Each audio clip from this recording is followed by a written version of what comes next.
slovak.ch, tvoj švajčiarsky sprievodca. Dnes na tému švajčiarske občianstvo cestou zjednodušenej naturalizácie. Vo Švajčiarsku existuje okrem bežnej naturalizácie aj tzv. Zjednodušená naturalizácia. Najčastejšie sa týka ľudí, ktorí sú zosobášení so švajčiarskym občanom alebo švajčiarskou občiankou.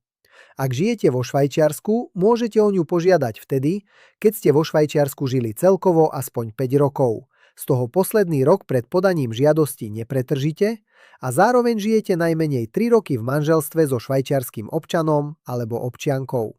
Ale pozor, zjednodušená neznamená automatická. Aj pri tejto forme sa posudzuje, či je človek vo Švajčiarsku skutočne integrovaný. Úrady sa pozerajú napríklad na jazyk, rešpektovanie verejného poriadku, platenie daní, dlhy, trestný register, prácu alebo vzdelávanie. Dôležité je aj to, či človek rešpektuje hodnoty švajčiarskej ústavy a miestne spoločenské pravidlá.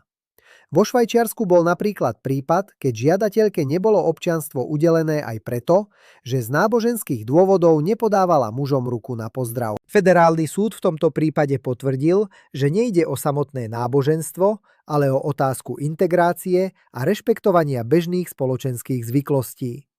Zjednodušená naturalizácia existuje aj pre mladých cudzincov tretej generácie. Týka sa ľudí, ktorí sa narodili vo Švajčiarsku, majú povolenie C, chodili tu aspoň 5 rokov do povinnej školy a spĺňajú aj podmienky týkajúce sa rodičov a starých rodičov. Žiadosť treba podať ešte pred 25. rokom života. Hlavný rozdiel oproti bežnej naturalizácii je teda v tom, že cesta môže byť kratšia.